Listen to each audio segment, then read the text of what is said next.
중앙공원을 대상으로 하는 2단계 민간공원 특례 사업과 관련해 검찰이 특혜 의혹을 수사하고 있습니다.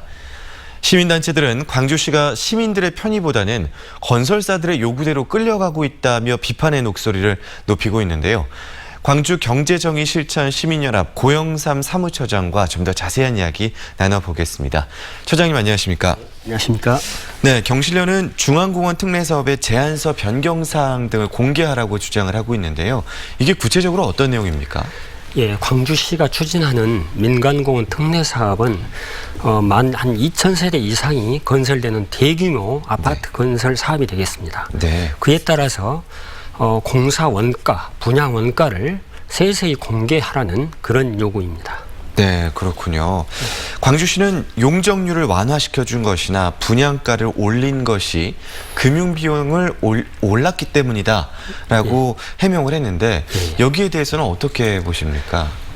특히 중앙 1과 중앙 2가 용적률을 상향시켜서 네. 분양 세대수를 늘리는 것이 논란의 핵심이 되고 있습니다. 네. 그 이유는 건설 비용과 금융 비용을 포함하겠다 이런 건데 결국에 분양 원가를 네. 높이지 않기 위해서 용적률을 부득이하게 올렸다 그런 주장을 하고 있는 거죠. 그렇군요. 예.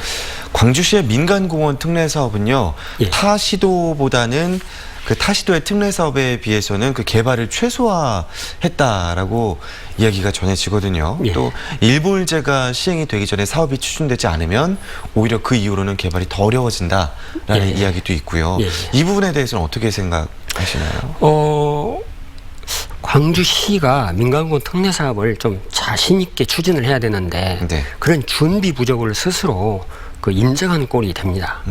1단계에 비해서 2단계는 그 비공원 시설이 면적이 좀 적은 것은 사실입니다. 네. 그렇지만 1단계에 경험을 했고 그렇기 때문에 그 준비나 이런 부분이 좀 철저하게 된다면 그런 부분은 해소될 수 있다고 봅니다. 네, 앞서 말씀드린 어떤 부분들이 결국에는 광주시의 준비 부족으로 발생한 부분이고 그런 것들은 그런 부분을 보완하면 얼마든지 뭐 제자리 원위치로 돌아올 수 있다 말씀이시군요. 그러면 민간공원 특례 사업 특혜 논란을 해소하기 위해서는 어떤 부분이 가장 보완돼야 된다고 생각하시는 건가요? 애초에 민간공원 특례 사업을 진행할 때는 민관 거버넌스를 구성해서 그 활동의 성과물이 있었습니다. 1단계에서는 비공시설 면적을 30% 했다가 나중에 너무 많다 해서 22%로 줄였는데 2단계에서는 10% 이내로 한다는 그런 성과가 있었기 때문에 즉 공원시설을 늘리고 비공시설을 줄인다는 원래 공원의 취지를 살린다는 거기에 큰 성과가 있었고 또 그 제도를 타 시도에서 모범 사례로 벤치마킹하는 그런 경우도 있었습니다.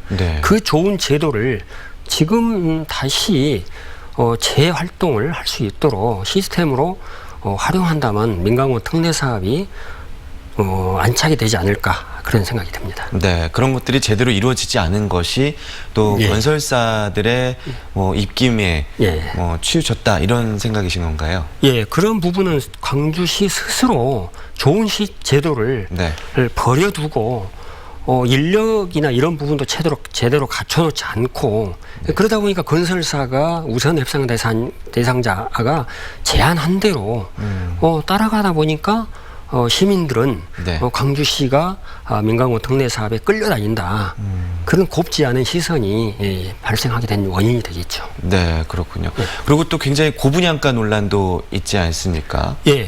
그러다 보니까 민간공원 특례 사업 자체가 광주시의 아파트 가격의 고분양가의 선도 역할을 한다는 이런 부정적인 의견들 그게 반드시 해소돼야 된다고 봅니다. 네, 민간 거버넌스 협의체에서 나온 성과물들이 제대로 가동이 됐으면 좋겠다라는 말씀을 들어봤습니다.